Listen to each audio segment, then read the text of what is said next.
क्या आपके घर में कोई 60 साल से अधिक उम्र का व्यक्ति है? और हाँ, तो आज की यह जानकारी आपके लिए लाखों रुपए से भी ज़्यादा कीमती साबित हो सकती है।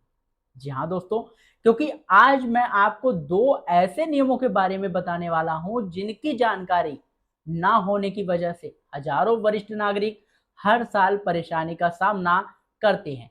कई लोगों की गाड़ियाँ ज़ब्त हो जाती हैं, कई लोगों को जो है आरटीओ ऑफिस से वापस भेज दिया जाता है और सबसे बड़ी बात यह है कि उन्हें पता ही नहीं होता कि कानून वास्तव में उनके साथ है।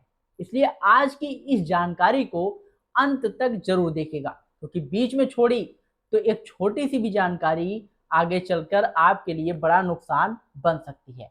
तो नमस्कार दोस्तों, स्वागत है आप सभी का आपके अपने यूट्यूब चैनल विद्या धाम में। आपका स्वागत करता हूं। दोस्तों, समय के साथ नियम जो है वो बदलते रहते हैं, लेकिन अक्सर इन नियमों को सही जानकारी जो है आम लोगों तक नहीं पहुंच पाती, खासकर हमारे वरिष्ठ नागरिकों तक, जो सोशल मीडिया और इंटरनेट से उतने जुड़े नहीं रहते जितना आज की युवा पीढ़ी जुड़ी हुई है। यही कारण है कि कई बार लोग अपने अधिकार होते हुए भी उनका लाभ नहीं उठा पाते। आज की पहली महत्वपूर्ण जानकारी पुरानी गाड़ियों को लेकर है। अगर आपके पास कोई ऐसी बाइक या फिर स्कूटी या फिर कार है जो कई सालों से पुरानी हो चुकी है और आप उससे जो है भावनात्मक रूप से जुड़े हुए हैं, तो यह खबर आपके लिए राहत देने वाली है। कई लोगों को लगता है कि वाहन की उम्र पूरी होते ही उसे सड़क पर चलाने का अधिकार खत्म हो जाता है, लेकिन वास्तविकता में इतनी सरल नहीं है। हाल ही में एक मामले में एक वरिष्ठ नागरिक को पुरानी स्कूटी को सिर्फ उसकी उम्र के आधार पर जो है उसे जब्त कर लिया गया था। वाहन मालिक का कहना था कि स्कूटी पूरी तरह फिट थी, सभी डॉक्यूमेंट्स अपडेट थे, प्रदूषण प्रमाण पत्र भी वैध था और वाहन तकनीकी रूप से सही स्थिति में था। मामला अदालत तक पहुंचा और वहां जो बात सामने आई उसने बहुत से लोगों को राहत दी। अदालत ने स्पष्ट किया कि केवल वाहन की उम्र देखकर जो है उसकी फिटनेस तय नहीं की जा सकती।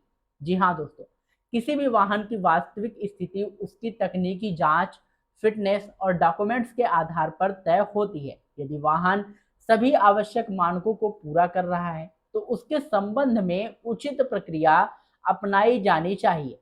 इसके बाद वाहन की जांच हुई और यह जो है पाया गया कि वह पूरी तरह से फिट है, जिसके बाद उसे वापस कर दिया गया। दोस्तों, इसका मतलब ये नहीं है कि पुरानी गाड़ी बिना नियम के चल सकती है, बल्कि इसका मतलब यह है कि अगर आपका वाहन पूरी तरह से फिट है, उसके डॉक्यूमेंट्स वैध हैं और वह प्रदूषण मानकों को जो है पालन करता है, तो आपको अपने अधिकारों की जानकारी होनी चाहिए। अब बात करते हैं दूसरी और सबसे महत्वपूर्ण जानकारी की, जो है ड्राइविंग लाइसेंस से जुड़ी हुई है। बहुत से लोगों के मन में यह धारणा बनी हुई है कि 60 से 70 या फिर 80 साल की उम्र के बाद लाइसेंस बनवाना या फिर रिन्यू कराना संभव नहीं होता, लेकिन कानून ऐसा नहीं कहता। यदि कोई व्यक्ति शारीरिक और मानसिक रूप से वाहन चलाने के लिए सक्षम है, उसकी दृष्टि सही है और वह निर्धारित मेडिकल मानकों को पूरा करता है, तो वह अपनी उम्र चाहे जितनी भी हो लाइसेंस के लिए आवेदन कर सकता है या उसका नवीनीकरण भी करा सकता है।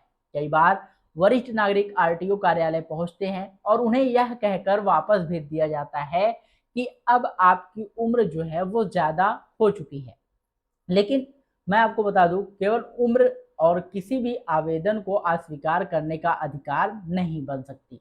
आवश्यक प्रक्रिया पूरी करने के बाद लाइसेंस बन सकता है और रिन्यू भी हो सकता है।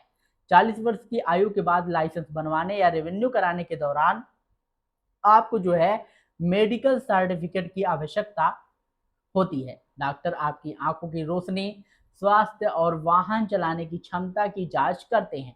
यदि रिपोर्ट संतोषजनक होती है तो आगे की प्रक्रिया पूरी की जा सकती है। दोस्तों, सबसे जरूरी बात यह है कि आपने जो है अपने सभी डॉक्यूमेंट्स समय पर अपडेट रखें।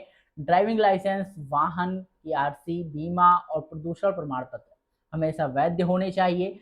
साथ ही वाहन की नियमित जांच और सर्विसिंग भी करवाते रहें, ताकि किसी भी प्रकार की परेशानी से बचा जा सके। आज की जानकारी का सार सिर्फ इतना है कि अपने अधिकार को जो है अपने अधिकार को आप सभी जानिए, अफवाहों पर भरोसा मत कीजिए और किसी भी सरकारी प्रक्रिया के बारे में सही जानकारी प्राप्त कीजिए। जागरूक नागरिक ही अपने अधिकारों का सही लाभ उठा सकता है। अगर आपको यह जानकारी उपयोगी लगी हो तो वीडियो को लाइक करिएगा, शेयर करिएगा और यदि चैनल पर पहली बार आए हो तो चैनल को सब्सक्राइब करके बेल आइकन जरूर दबाइएगा, क्योंकि हम ऐसे महत्वपूर्ण अपडेट्स आप लोगों के लिए हमेशा लाते रहते हैं। मिलते हैं नई वीडियो में नई अपडेट के साथ, तब तक के लिए जय हिंद, जय भारत।